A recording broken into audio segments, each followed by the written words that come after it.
patterns that people do who succeed and certain patterns that people do who are frustrated or overwhelmed.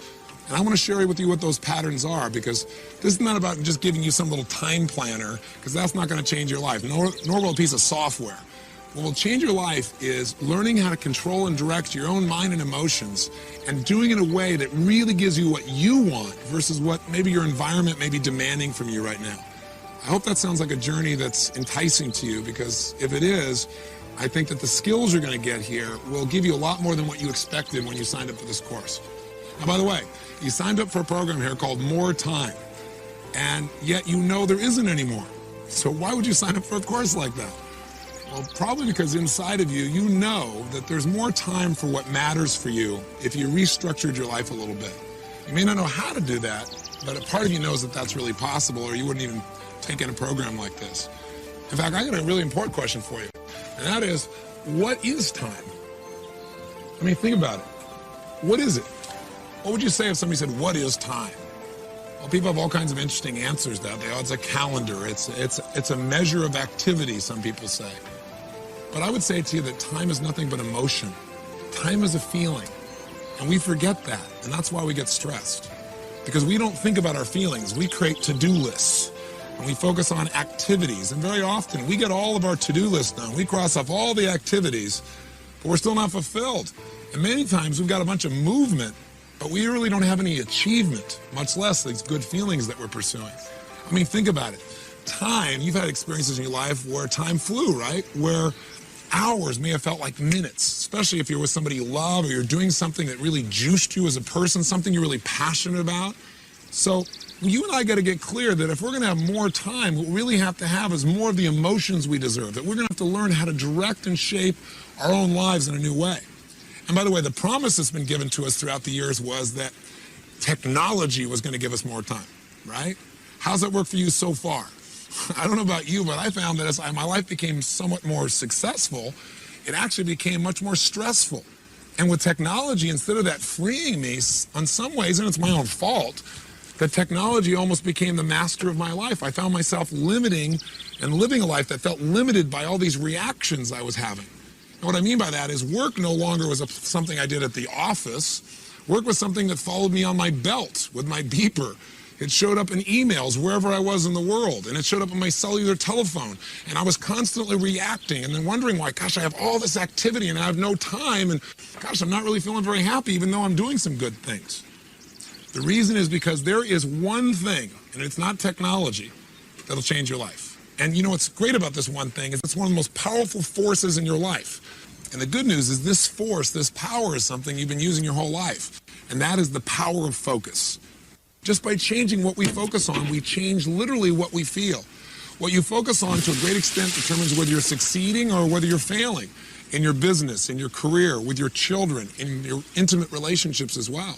So focus really determines the quality of our lives. Whether or not you're fulfilled or whether or not you just feel stressed is really a matter of focus. And ultimately, your achievement level is clearly directed on where do you focus? Where do you put your energy, your emotion, your time? But the challenge is that most of us don't direct it consciously. In fact, a lot of us are incredibly stressed because we don't consciously direct our focus. Extraordinary people who produce extraordinary results have a different way of thinking. OPA is a different way of thinking. It models what it is I've learned from being around several million people, some famous, some not so famous, but maybe more profound in what they've done for the world and for themselves. I think, wow, in business and in life, the way you focus your mind will determine your success or failure. Now here's the challenge. Most of us don't direct our focus because we're in reaction to environmental stimulus. What that means, in technical terms, made simple, is there's three things in our life that tends to grab our focus and make us react rather than really live our life on our own terms. What first gets your focus? Things that have the potential to give you pain. Things that you kind of worry about. Things that you are challenged by. Things that you think could be a real problem. That tends to get our focus, and we tend to call that worry. Worry is an achiever word for fear.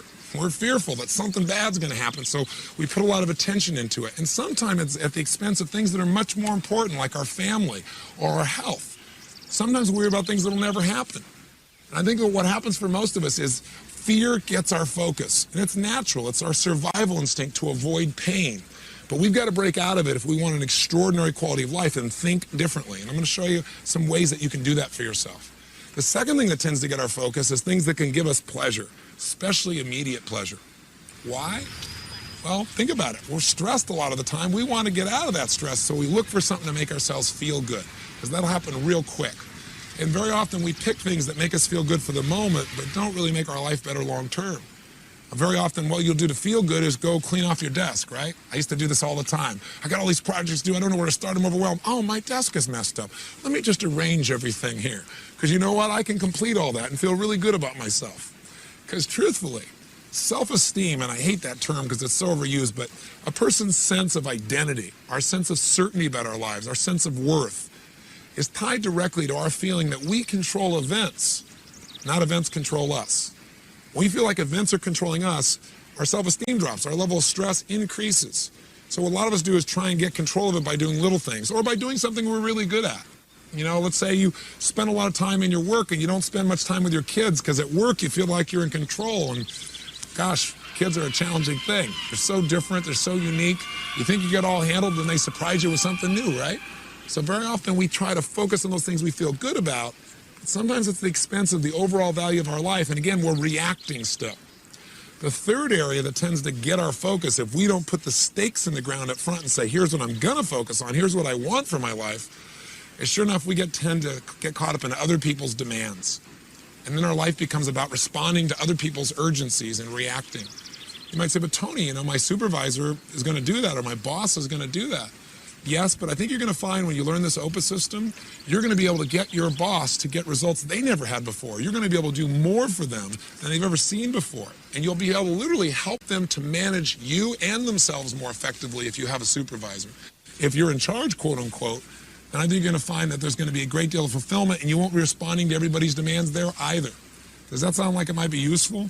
I can tell you something, as long as you're responding to the things that concern you, the potential for pain or worry, as long as you're trying to get a quick fix of feeling good, as long as you're responding to people's demands, you're living a life of reaction, and you won't get the level of fulfillment, much less the results that you really deserve. So how do we turn that around? Well, first of all, you got to understand the price of focusing on what you fear. And I'll give you a fun, simple example. Years ago, I took up a fun sport, which is auto racing. And when I first went to this racing school, the very first time you get there, here's what they do with you. They put you in a car, and they say, we're going to show you what an automobile is capable of and what you can do. So you get next to this race car driver, and they take you through this course, and they're going 140 miles an hour straight at a wall in a corkscrew turn, and your heart's beating out of you, and they do it. And by the end of this thing, they look at you and say, you know, in 4 days, you're going to be able to do this. And you think to yourself, you're joking. There's just no way this is going to happen. But they say, let me tell you the secret. The reason you're scared right now is you don't know what you do if you got out of control. You don't know what you do if you got caught up in a spin. And I said, so before you ever learn to drive, the most important skill that you got to develop is learning how to come out of a spin quickly. And when the man was telling me this, I thought, God, what a great metaphor for life. Because we all do really well when things are going well. It's when we go into a spin, when things aren't working out well, when things that are stressful happen, that we kind of lose control of the direction of our lives and start reacting. And pretty soon our fear tends to cause us to end up on the rocks or in the wall, so to speak. So I said, okay, well, what's the secret? He said, it's really simple, Tony. Here's how it works. Here's how you come out of a spin. Focus on where you want to go, like this left-hand turn we're going to need to make. Don't focus on the wall in front of you. If you focus on what you fear, the wall, guess what happens? The minute you focus on it, you steer in the direction of what you focus on, and your life or your car moves that direction. If you focus on what you want, you will automatically steer everything in the direction of what you want. He said, you ever hear about, somebody driving down like a desert highway, and there's like a telephone pole every quarter of a mile, and this guy's driving his Porsche 100 miles an hour, and it's the telephone pole? And I said, yeah. He goes, that happens all the time. He said, you know why? As soon as people start to feel like they're out of control, they focus on what they're afraid of hitting and they drive right into it. I thought, that's a great metaphor for life. He said, so all you got to do is don't get scared. Even if you do get scared, you will. Even though you're fearful, focus on what you want, not what you fear. I said, no problem. I teach this stuff. How do you think I did? Not very good.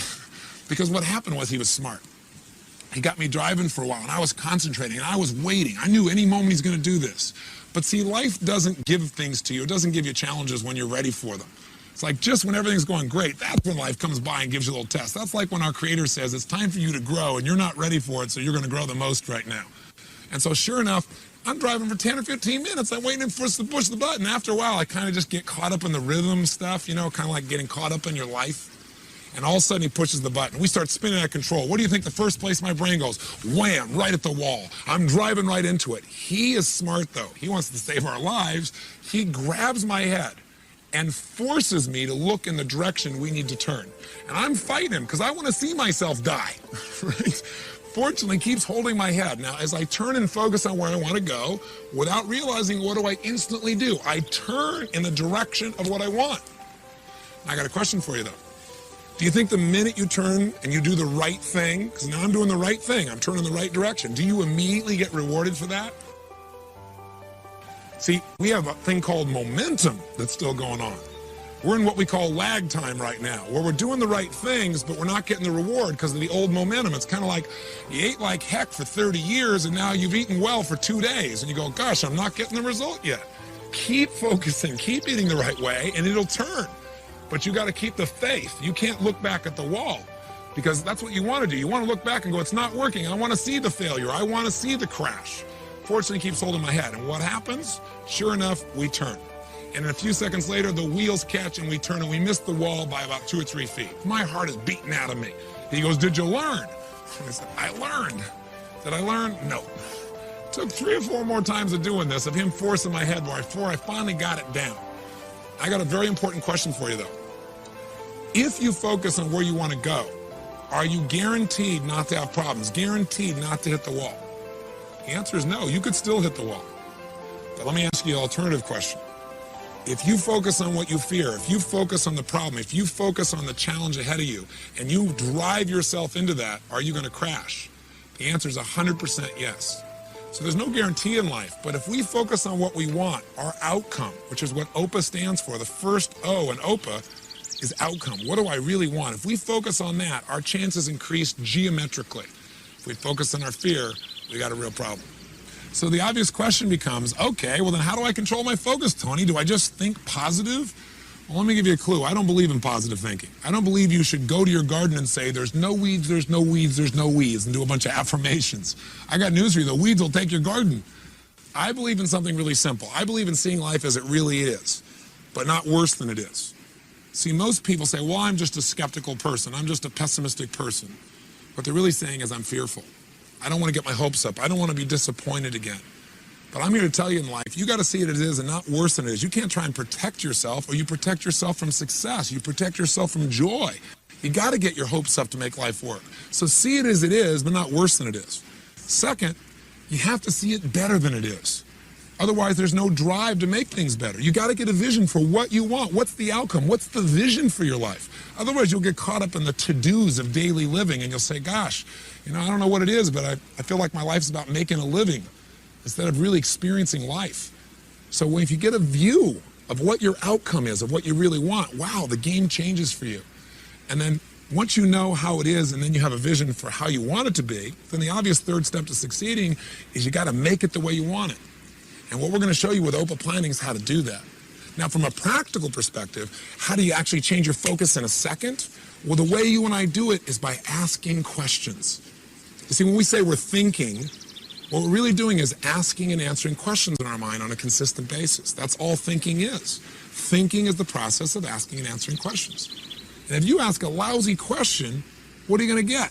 A lousy answer. So if your question is, how come I can never lose weight? Your brain gives you an answer, because you're a pig. Or if you say, how come I can never pull this off? Your brain says, because you're a schmuck, because you're not ready, because you came from a dysfunctional family, or whatever lousy answer comes to a lousy question.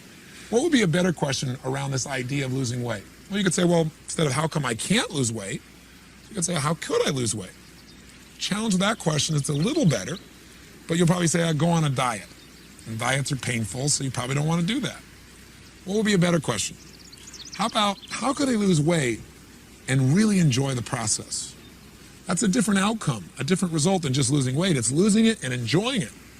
Now, if you ask, how can I lose weight and enjoy the process, your brain will give you a different answer because you're asking a better question. Now it might say, you know what? I've always wanted to learn to horseback ride or play polo or whatever it is you love to do. Maybe I'll go do that. Or I love to play basketball. What if I could play basketball and I'm not even thinking about losing weight and it'll happen automatically? If you want a better answer for your life, you got to ask better questions. If you want a better plan, then you better ask better questions. And by the way, this is true of some of the most riveting aspects of our life because all human beings' lives are driven by the questions they ask. Some people succeed in life and they ask the question, what's wrong with me? And they wonder why they feel depressed all the time. Or why can't I figure things out? We have to be very careful about the questions we ask ourselves. Does this make sense? I hope it does. Whether it's a Martin Luther King asking a question about his dream and how we can have equality, or whether it's a fun quote or a powerful quote, or whether it's a question of a leader like Robert Kennedy, but we know the famous quote said, some people see things that were done and they ask why. I look at things that were never done and ask why not. If you want to change your life, you got to change your questions. And if you want to change the experience of planning, you got to stop asking that silly question that everybody asks when they're going to plan something. I used to do this all the time. What is the question we all ask when we're going to plan something? What do I need to do? That is the wrong question. So why is that a lousy question? Why do we not want to start out when we're trying to plan our day or a week or a month or a life by saying, what do I need to do? Because you don't know the answer of what you need to do until you decide what it is you want. What is it you're looking for in your life? I mean, if you think about it, we've seen all these new time management systems come out, and I've used them all, and they all added some value to my life. But none of them really helped me to achieve at the level I now achieve, and they certainly didn't help me to really be fulfilled. They were about making up my to-do list of all the things I needed to do, and I found myself at the end of the day, even when I crossed everything off, very often still not feeling fulfilled. Because a lot of times I got everything done, but I didn't really achieve anything, and I've learned in my life not to mistake movement for achievement. See, 100 years ago, 200 years ago, maybe it was okay to make a to-do list because life wasn't that complex. The thing today is you're the mom, you're the dad, you're the husband, you're the wife, you're the lover, you're the community activist, you're the top peak performance athlete, you're the marketing manager for the company, you're part of the coach of the Little League team. And what you need to do depends on, are you being a mom right now, or are you being a business person? Are you being a lover? Are you being a best friend? Are you being a daughter? Who are you being? And we can't just try and manage all these roles also of our lives and expect we're going to have a life that's fulfilling when there's so much going on. We need a simple system that will help us before we try to design a plan for our time to really design a plan for our life. And that's what you're going to do starting today. And it's not perfect, and it isn't something that's rigid. It gives you all kinds of flexibility, but it allows you to decide, hey, these are the areas of my life I'm really going to focus on. I'm going to make sure I put a certain amount of my time and focus right here in my family, right here in my physical body so I have the energy I want, right here in my emotional well-being, right here as being a marketing manager, right here in my business and empowering the people that I work with so that we have a great environment, that we don't just get results, but we have fun. So we're going to show you a system for how to do that. And once you have the plan for your life, then your planning will not start with that silly question of what do I need to do? That's a lousy question. You're going to ask a different question. You're going to ask 3 of them and in a very specific order. And I'll just tell you up front, it's really simple. The OPA word stands for the 3 questions. Before I tell you the 3 questions, let me tell you what anyone who succeeds knows. You find anyone who's successful in any area of life, business, finance, emotion, they're happy, they're fulfilled. Here's what they know. Number 1, they know what they really want. Most people don't know what they really want. They don't know what we call their outcome, their result. And when you don't know what your outcome is, when you don't know what you really want, life can be really frustrating. Life becomes a bunch of things you have to do. And it doesn't give you any juice. You don't have a clear direction for your life.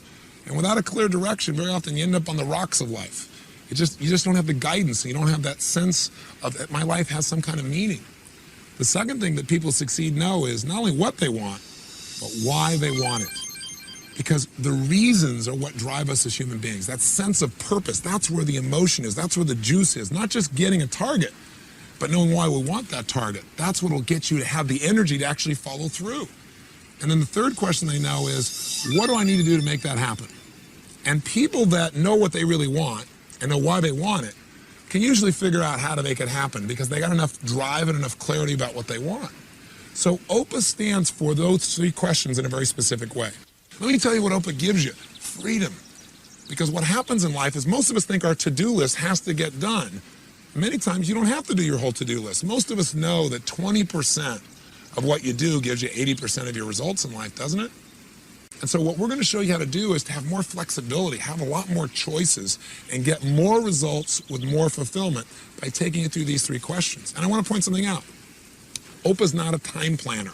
Again, it isn't a book. If you open this book, you go, oh, it's got a calendar and it's got an A through Z, and so do all these other programs. Or here's a nice piece of software. That's not OPA. OPA is a simple system of thinking that will change your focus, which will immediately change how you feel. It'll change the direction you're heading. It'll turn you in a different direction, and it'll get you a different set of results. Not only is it a simple system of thinking that changes direction and results, but it'll also make you feel fulfilled. Because think of it, the only difference between work and play is your purpose. A lot of people, when they're playing, do things that are really actually hard work. But they don't call it hard work because they say it's fun, because they decided, I want to do this. This is a cool thing. This is competitive, or this is creative, or this is strong. And everyone I know who succeeds, their work has become play for them.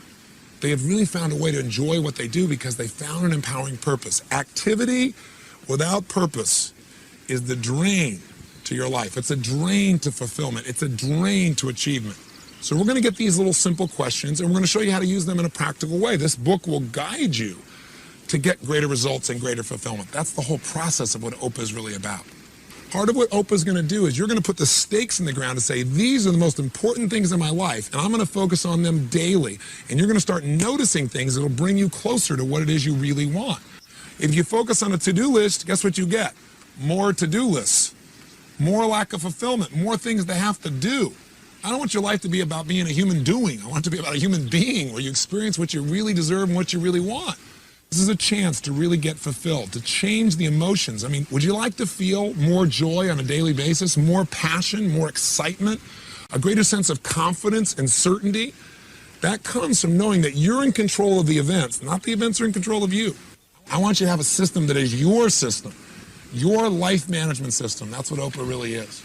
So I want to invite you to join me now. Come on this journey. Decide right now you're going to do whatever it takes to master this. Because I can tell you that in my own life, I feel so many great privileges. And I'm sure some of it must be luck. There's luck in anything. But a huge part of it, I can tell you honestly, has been focus. I focused on what I knew was most important in my life, and I've created what I want for my life, which may be different for you. But I want you to have what you want to have, not what the environment is demanding from you, not what your next email is requesting, but what your heart and soul deserves and desires. So to do that, let's start with an OPA. So get started. You know the outcome. The outcome's really simple. Right now, you got to decide, am I committed to mastering a system for managing all of my life, so my personal life and my professional life work together, so nothing has to suffer. And I believe it's not only possible, I'm committed to that result. The next question is why? Why are you going to become not just good at this, but outstanding? What's your reason? That's what I'm going to ask you to do right now. And I want to thank you for letting me dump so much on you in this short period of time here. I'm looking forward to hopefully meeting you someday soon, but for right now, let's get focused and let's get this life management system called OPA in your life now and begin the journey towards a life of incredible results and extraordinary fulfillment. You know, we're living in a time in which stress seems to be almost epidemic, especially for achievers. Everybody talks about being stressed, especially those people who are really trying to do something meaningful, really accomplish something. And I want to make sure that your drive for success or to make a difference really leads to the joy and the fulfillment and the excitement and the passion and the pride that you're really looking for. In order to do that, whether or not you're feeling fulfilled or whether you're feeling frustrated, to a great extent has to do with where do you spend your time? What zone, what dimension of mind, emotion, and focus do you spend your time in? For example, do you spend a lot of your time really looking for distraction, looking for a way to escape the stresses that are already there in your life? Or do you spend more of your time getting seduced by things that really aren't important, but they appear to be urgent, and you kind of delude yourself into saying, well, I got to do this right now, when really, truly, you don't have to do it right now, but you add that additional stress? Or do you spend your time in drama, where you're doing things that really are important and they're really urgent? You got all these deadlines that have to be met right now. Maybe some of the deadlines that are stressing you out now because things weren't handled earlier on. Or have you managed to spend the majority of your time in your life in what I call the zone of fulfillment? That dimension where you're doing things that are really important, but not really urgent. And as a result, you tend to be at your best because you've taken away the stress. Take a look at what I call time targets. Let's start on the outside as this assembles now.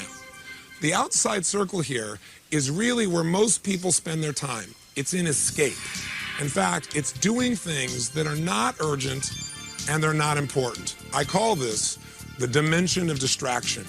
Or for short, you could just call it the escape dimension. This is what happens for most people. They have all these goals and desires. They don't know how to manage them all. So they look to escape. How? Drink some alcohol. Go hang out. Go watch television. Do something that for the moment is escape. Now, is that all bad and all wrong? The answer is no. But if you spend the majority of your time there, you won't be fulfilled as a person and your stress will actually increase. Now, the next circle, closer into the target, is that area that we call the dimension of delusion. That's because this is the area where you start doing things that are urgent. This is where you spend your time, but they're really not that important. And what fits in this category? Emails. I mean, these days, all somebody's going to do is type something and they can send it to 50 people with one keystroke. So a lot of us end up with a lot of emails that don't really, they beg us to respond immediately, but would you agree with me? A lot of it is just things that seem important, but really aren't important at all. They're just urgent because there's this demand that says, handle me, I'm here on your screen. The more classic example is the telephone. I mean, the phone rings and you're in the middle of something really important. And now you run to grab it and break the pattern of your focus and your feelings. Now, if we go to the third ring, the one closest to the bullseye, that's urgent and important items. That's the dimension of demand. That's where something says, we got to do this right now. You're going to have to spend time there. And a good portion of your life, if you're an achiever, is spent there. But if you spend too much area, too much time, too much focus, too much emotion in the area called demand, in that dimension, you're going to be one stressed character. So you've got to have a certain percentage of your time here, but not more than you need. And life will give you plenty of urgent and important things to deal with without you not doing your part. Where do you want to spend the majority of your time? You want to hit the bullseye as often as possible. That bullseye is the dimension of fulfillment. That's when you're doing things that are really important, but they're not urgent right now. Now, what fits in that category? Your health. Most people wait till they have a health problem to try and deal with it, and very often it's too late. We got to make that something that, even though it's not urgent, we make important, and we make that the time we spend no matter what. We spend time in what's important. So one of the secrets here is to identify, where do you spend your time? Are you spending 20% of your time in the zone, 60% of your time in urgent and important, called the dimension of demand, and then 5 and 10 or whatever in the other two? Are you spending 50% of your time in the zone? Well, let's do some time accounting of last week. Go for it and let's do it right now.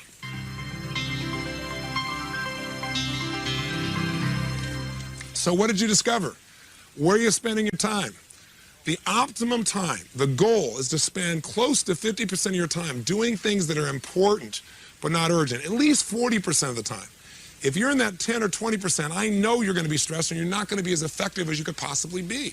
Does that make sense? People in my company will tell you, I believe that anything we really want to get done, if we're committed, there's a way to do it. There's some form of leverage. Someone else could speed it up for us. Someone else we could trade with. We could do something with. We could make it happen. Boy, if you could do that, your life would feel more fulfilled. Is it singing, a dance class, walking on the beach, time alone, time with a friend? I don't know what it is, but what is it for you? Maybe write those down. Guess what will bring you to the zone day after day after day? Oprah. When you ask that question, what's the most important outcome to me? It'll cause you to focus on what's most important to you, not just what's urgent. But what will bring you there is this life management system and this focus on outcomes. So have I sold you yet? You got to make sure you focus on spending as much time as possible doing what's important and not urgent. Get yourself into that 40, 50, 60 percentile there, and you're in for a great time with a lot less stress and an amazing amount of joy. Thank you. I'll bet I know where you want to spend the rest of your life. In the zone, right? Well, for me, this is the zone. What is it for you? Now let's go back to Tony in Fiji, and he's going to show you, just as he's shown me, how to create the life plan that will place you in the zone. Shall I proceed?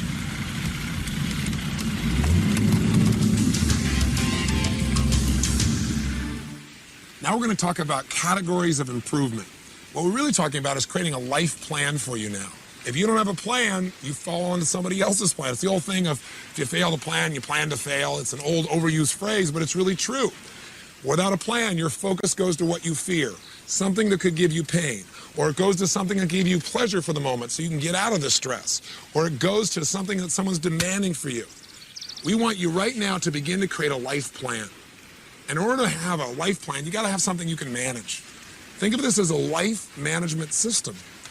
If you're going to manage your life, you got to look at what are the areas of your life that you really need to manage in order to succeed and be fulfilled.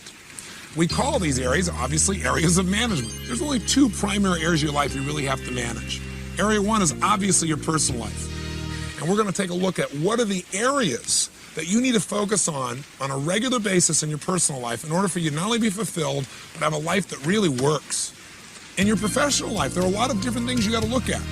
If you try to think about all of them at once, it's a bit overwhelming. But virtually everything you do in your business life or career can fit into 4, 5, 6, or a dozen categories. Think of it as areas you're going to focus on. And the reason we call them categories is we don't want to just focus on them. These are areas that we want to continuously focus on and do things to improve them. Now, if you don't come up with an area and actually define it, life tends to grab your focus. So for example, in your personal life, what would be an area that you would need to continuously focus on and continuously improve if your life's going to work? Well, one area of your life would have to be your physical vitality and health. If you don't take care of that, if you don't focus on it, does it get better automatically? You and I both know the answer is no. You have to put focus in it, and you also have to measure it. The same thing's true of your finances. Finances don't get better by just hoping. Finances don't get better without focusing on it. If we don't focus on it, our finances tend to stay where they are or get worse. Same thing's true of friendships, relationships. Same thing's true with your family. Same thing is true of your spirituality. If you don't put a focus on what you believe spiritually and making sure you're measuring that you're really aligning yourself with your creator or whatever you believe, then you don't feel that same level of fulfillment in that area of your life. So we're going to put the stakes in the ground and say, you know what, I'm going to have a life plan that's going to require me to continuously measure my progress in each of these areas. And I'm going to set specific goals in each of these areas. And when I go to plan my day, instead of saying, what do I need to do? I'm going to say, what's most important for me to achieve? Because unless you come up with those categories, your focus will go to the urgencies of the moment, and you'll be pulled out of the zone, and you won't get the results or the fulfillment you deserve. Think of it this way. You cannot manage what you can't measure. So you got to stop and measure it and say, this is what it's going to be, and this is how I'm going to achieve it. In fact, and a good metaphor for it is this, the little wheel of life. It's just a simple thing. And let's have you watch us do it, and then do it for yourself. Like, for example, in this person's case, we'd say, where is this person in these 6 areas? Their physical body, where are they compared to where they want to be? If the dot in the middle here is 0 and the edge of the wheel is 100% of where they want to be, where are you? Are you 100%? Are you a 10 physically? Or are you a 5 or a 3 or a 7? Let's say this person says, well, I'm about 70% of what I'd like to be ideally. Okay, well, let's figure out about 70% of the distance and draw a mark right now, just like we've done. Let's look at emotional life for a second. Where are you emotionally compared to where you want to be? Emotion means how much joy, how much passion, how much excitement. It's probably about 30% of where I want it to be. Well, then draw a line of it's approximately 30% like we're doing here. And let's look at the next area. Let's say your financial life. Where is it compared to where you want it to be? Well, I have very big goals. I'm about 10% of where I want to be there. Someone else may say, no, I'm 90% of where I want to be. Okay, well, mark that. Let's look at your family life. What's that like? You go, no, that's really good. I'm really happy with that. That's about 80%. Where's your spiritual life? I'd say if I was honest with myself, that's about a 50% of where I really think it needs to be. And lastly, you say, what about your career? And you say, well, my career's doing pretty good. I give that 90%. Connect each one of these sections so they become a continuous outline, forming a shape. All right, now look at the shape we've got here. If this was the tire on the car called your life, how would your car drive? Well, for most people, it would be a rough ride. The categories of improvement, having these areas you're not just going to focus on continuously, but you're going to constantly improve, have specific goals for and plans for it, and that your life revolves around, will not only take you out of overwhelm, but it'll give you the power of balance. Because for most people, they think of balance as a passive thing. Balance gives you this well-roundedness that allows that tire to go stronger and faster and produce greater and greater results while being more and more fulfilled. So we have 2 areas of management. What are they? They're, of course, our personal life and then our professional life. Let's just take one of them. Let's take your personal life. And let's come up with what are the areas of your personal life you're going to continuously focus on and improve. Do you get the idea? Okay, you don't have to do this perfectly, and you can change this. It'll only take you 2 or 3 minutes. Go ahead and do this right now.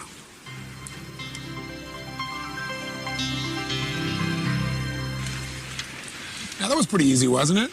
I mean, it doesn't have to be perfect, but you'll tend to notice that most people in their personal life have very similar categories because there aren't that many areas of our life that we really need to focus on for our life to be fulfilled and to be successful and for it to be balanced.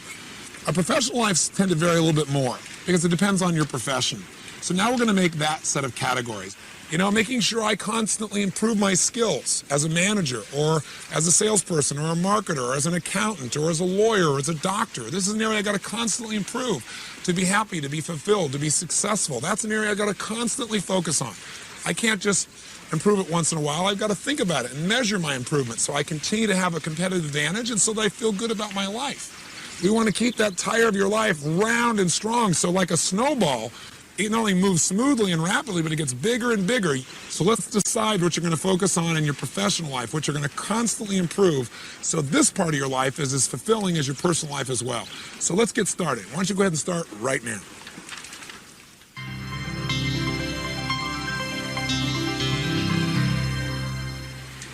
So how'd you do?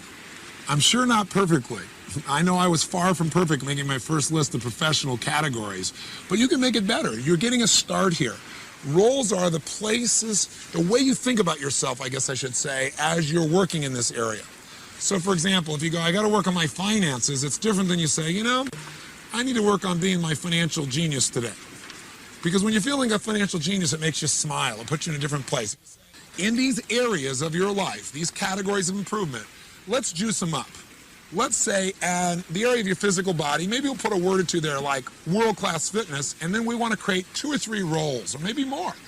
Who are you? You're an athlete. You're maybe an Adonis, right? Something humorous, something that'll juice you up, something that'll make you smile, something that'll say, wow, when I think about that, I want to go there. I want to spend time in that particular area of my life. I'm a pilot, for example. Saying I'm a pilot is interesting, but when I go, you know, I'm a licensed source of passion. That makes me laugh. That makes me smile. That allows me to share that feeling with other people in a different way. Let me give you some specific examples of how this could affect you. I had a woman who came to one of my seminars here for more time, and she was really frustrated, really depressed. And she raised her hand and she goes, well, what if you got categories, but you don't want to make any categories because you hate your job? I said, well, you know, let's talk about that for a second. What's your job? She goes, well, I'm a school teacher. And the look on her face made you know that she wasn't too terribly thrilled about it. So I said, well, what do you associate to being a school teacher? What are your roles as a school teacher? Because when you have an idea of who you are, you come up with these beliefs about what you are. She goes, well, I'm a disciplinarian. She goes, I'm basically the enforcer of the state's will. I'm a babysitter because their parents never took care of these kids, and so I have to constantly discipline and babysit them. And she was rather harsh. I said, ma'am, I understand how you feel, but can I ask you a question? Why did you originally become a school teacher? You obviously wanted to be that at one time. She goes, well, I don't know. I thought I could make a difference. I said, what did you really want to be? What did it being a school teacher mean to you back then? What was the role of that? And she said, I guess I wanted to be a developer of the human spirit. And you watched her whole face just all of a sudden change. I said, then why don't you just do that? Why don't you be a developer of the human spirit? And she said, well, I said, if you were a developer of the human spirit versus a teacher, what would the rules of the game be? Who would you be? What would you do? She goes, well, if I was a developer of the human spirit, I'd have to love every child in my class. And her whole face changed. She started to smile. I said, if you were a developer of the human spirit, what else would you have to do? She goes, well, I'd have to make learning fun. I'd have to get to know the parents and not make them wrong and help them understand their own children and what's happening in their lives. And she went on and on and on. And I said, so how do you feel about your job? She goes, I got a career. And it was that second of shift that happens when we change what something means. Words have power. They change our biochemistry. You ever had somebody call you a particular word and felt the change in your body? Words have power, the right words. They change what things mean to us. I'll give you one other quick example. A woman comes to one of our seminars, very frustrated, stressed out, hates her job. What does she do? I'm a stockbroker on Wall Street. Well, what do you do as a stockbroker? Well, you got to go cold call a bunch of people and trying to give your money. And then you got to follow up all the time. And I just hate it. I said, okay, well, you can change the job, but before you do, you know what the problem with changing jobs is? You take you with you. You always think it's the company's the problem, and you go to a new job, it feels okay for a while, but pretty soon you're back to the same problems. I said, what we got to do is change your mentality, your psychology. I said, did you ever enjoy this? She goes, well, in the beginning, I was kind of excited about it. I said, let me ask you a question. What are you really being? What would be a role, a way of describing what you do that would make you grin from ear to ear? What do you really want to be? She goes, well, I want to be a mover and shaker. And I said, well, you're on Wall Street. You work for one of the biggest firms in the world. You're doing quite well. I said, maybe that's what you are. And all of a sudden she smiled and she goes, damn right I am. I said, what else are you? When you're making cold calls, forget that. Who do you want to be when you communicate with people on the phone? And she said, a treasure hunter. She said, I want to search for treasure. I want to help people. I want to get them to give me some of the money and go use it to find treasure for them and help them expand their treasure. And her entire psychology changed. So what I want you right now is I want you to take each of these categories you have, both in your personal life and professional life, and I want you to juice them up. Maybe make the name of the area a little bit more juicy, but most importantly, come up with 2 or 3 roles that make it fun to be there. Little things make a big difference. Let me tell you what Oprah's going to do for you. Well, most of the stuff you know, but maybe you have your own words for it, or maybe at times you do this and other times you don't. All I'm doing is giving you a set of words, a system that you probably already do at times, but by knowing what it is, you can do it consistently and not hope some of the time you feel good and sometimes you don't. If you're heading in this direction right here and we make a little 10-degree shift with Oprah, that seems like nothing. But we take that out a week from now, a month from now, 6 months from now, you're in a totally different destination in your life. Radically different difference. And language and identity are a big part of that. But start this process right now of juicing up your life by figuring out what are the roles you're going to play in these areas that are so important in your life called categories of improvement. Let's do it right now. So we've got to ask those questions. So now the big question is, how do we turn this into a system? Well, a big part of the system of being able to manage something, besides knowing the outcome, knowing why, and the action item, is creating a visual chunking system. Now, what the heck does that mean, a visual chunking system? Well, let me give you an example. When we are given tons of information really quickly, and we get this little bit of information, this and this and this and this and this and this and this and this, pretty soon a human being gets overwhelmed.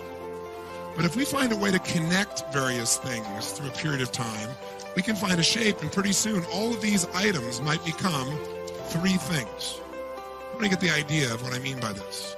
So instead of all these individual items make you crazy, chunking is grouping together individual items, resources, ideas, or thoughts, so that by grouping them together, they become more useful. And part of what makes them more useful is by collecting them together, you're able to focus on them and not become overwhelmed. How many follow that thought? Say aye. So I'll give you an example, and let's test your chunking ability real fast. I'm going to show you a series of letters, and what I'd like you to do when I show you those letters is I want you to immediately chunk those letters. What I mean is I'm going to show it to you very briefly, and the camera should only look straight on here when I go to show you.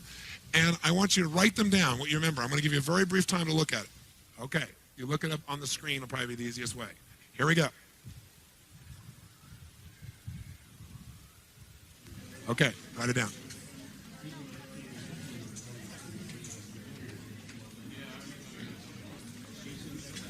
Raise your hand if you're finished. Raise your hand if you're finished. Okay, great. So I'll turn it around now and then see how accurate you were. How many got them all accurately in order? Let me see a show of hands. Okay, keep your hands up. So we got less than 5% of the room, probably 3% of the room. How many got, well, how many letters are there? I think there's 11. 1, 2, 3, 4, 5, 6, 7, 8, 9, 10, 11. How many got, of the 11 letters, you got at least 7 or more of them accurately? Okay? How many got less than 5 accurately? How many got less than 5? Okay, good. So what if I said to you, now how did you try to figure this out? How did you try to remember this? Somebody who succeeded and did it. Sir, did you get them all? Okay, tell me how, now what I want to see is how he chunked it. Now what does chunking mean? He didn't try to get the whole thing at once. He grouped it in some way, I'd be willing to bet. That's why he was able to retain it. So how did you chunk this? EUB, QEL, and EUB, then QEL, QEL, and then QRAW, or UU. Okay. So he chunked it into 3 chunks. Okay, and that helped him to remember it. Okay, give me a hand. Nice job. Yes. Tony, I didn't write them down. I just flashed on it, and I know what the word is. You know what the word was? Yeah. Okay. What's the word? Albuquerque. That's correct. What if I wrote it this way? How many of you would have been able to write it down? Can you see it? How many of you wrote it out that way? You would have been able to write it down immediately. Let me see a show of hands. Sure, because you recognize Albuquerque. Because Albuquerque is one chunk for most of you. But it was all these things that were random. Most of you weren't able to get it. So many of you tried and failed. Let's see why you did. Now, are you from Albuquerque? Do you know anybody in Albuquerque? I live about 100 miles from there. Why would he be able to see that when it looks nothing like Albuquerque? Because when something becomes part of your focus, like when you buy a certain car or you buy a certain